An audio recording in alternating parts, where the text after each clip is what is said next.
I invite you to stand for the reading of the gospel. Today's gospel comes from Matthew chapter 24.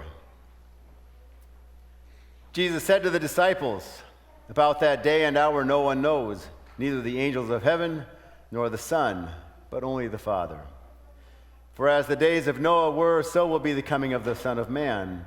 For as in those days before the flood, they were eating and drinking, marrying and giving in marriage, until the day Noah entered the ark.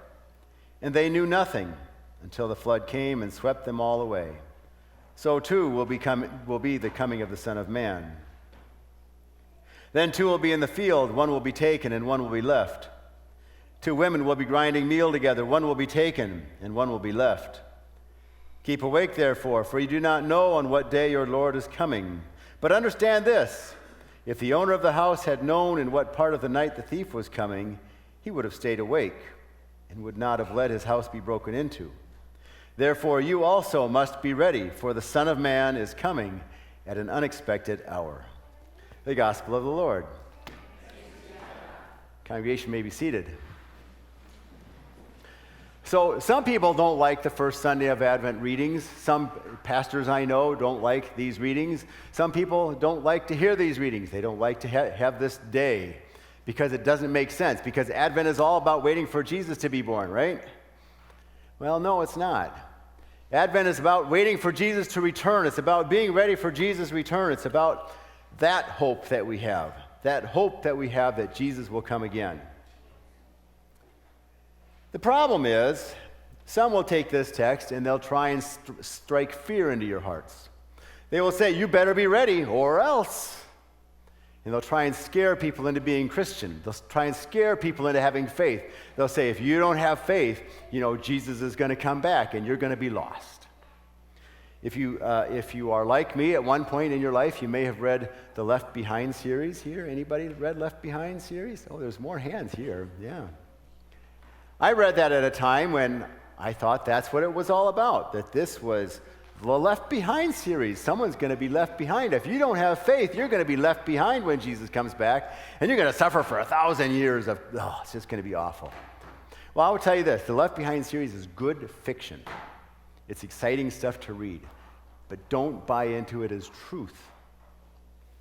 Jesus wants us to be ready, but you know what? If it's just a matter of being ready, of saying, I believe that Jesus died for my sins, I believe I'm going to heaven, I'm ready. If that's all there is to it, then what are we doing here today? Because we're all ready, right? Okay. There's more to it, though, and I want you to find more to it. I want you to hear more about it. I want you to understand more about it, because there is more than just being ready. There's more than just being ready.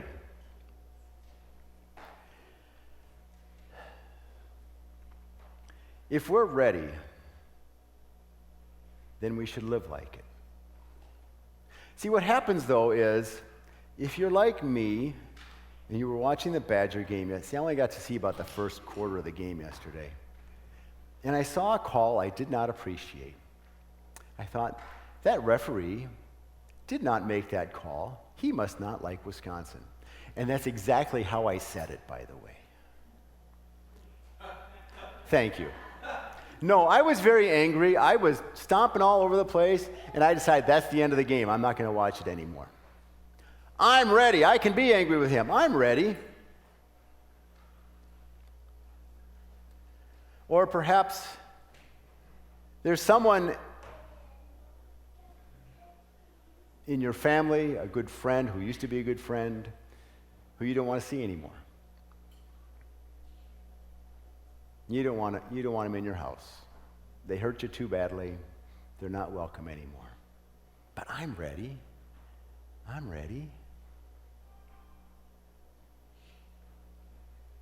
There's something that we have to be aware of. When we say we're ready, we have to live like we're ready. We have a certain amount of grace and hope that we are given, and it's unending. And it's something that we're called to share. It's something that we're called to share. We can't look at somebody and say, I don't want to forgive you. I'm ready. I'm not going to forgive you, though. I'm ready, but I'm going to be angry with you. I'm ready, but you're just awful. You're just awful. But I'm ready. See, I want you to hear something about this text, something that maybe you'll never heard before, maybe you'll never hear it again. Now, when I tell you this, I'm not saying this is how to read this text. Does anybody understand that, right? I'm not saying this is the one and only way you can read this gospel lesson, okay? I'm giving you something to think about, an alternative, one way to read this text. Because it says, then two will be in the field, one will be taken, one will be left. Two women will be grinding meal together, one will be taken, one will be left. Two people will be riding in a car. One will be hurting, crying out for hope. One will have that hope, but not have the confidence to share it, not have the desire to share it, not quite be ready to share it. And then they get to the house, and the person gets out and is gone. You've lost your chance. One will be taken, one will be left. Or maybe you're at work, and you're working beside somebody who has been pouring their hearts out to you, and all you do is say, that's too bad. And you have this opportunity to share this hope that you have. You have this chance to share this hope, this grace that God has for them. And all you can do is, that's really a shame. You're having a hard day.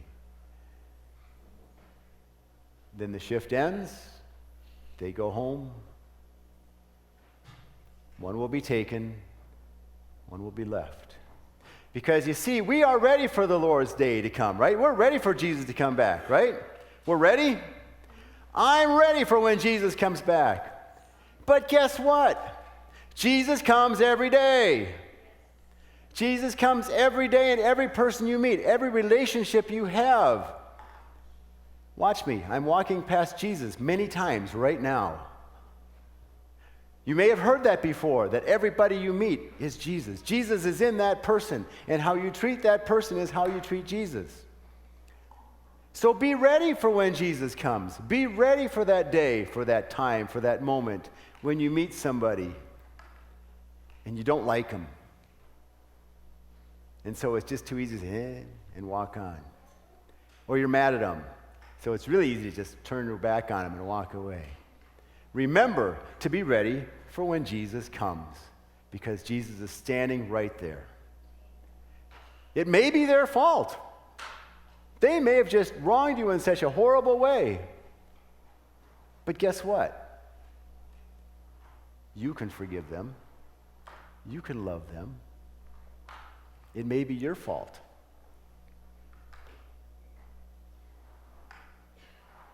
Then you have to forgive yourself. Then you have to ask them to forgive you. But you can step up. You can be that person. You can step up to Jesus and say, I'm here. I'm ready. Sometimes we get so busy being ready that we have our blinders on. I'm ready for Jesus to come back. I'm just going to walk through life because I'm ready. But we're not ready. We need to be ready all the time. Think of the millions and billions of people who have lived their lives and died, ready for Jesus to come back, and missed him so many times. Being ready is not just a selfish thing. Being ready is not just making sure you believe the right thing, say the right prayer, and you're ready. Being ready means living like you're ready. Being ready for Jesus to come back means being ready because Jesus comes back every day, every moment of our life, every interaction we have, every relationship we have, every place we go, whether it's at work or school or the store. Oh, think of those poor cashiers at this time of the year. They could use some hope. They could use some grace, especially when you've waited in line an awful long time. Be ready, for the Son of Man is coming at an unexpected hour. Amen.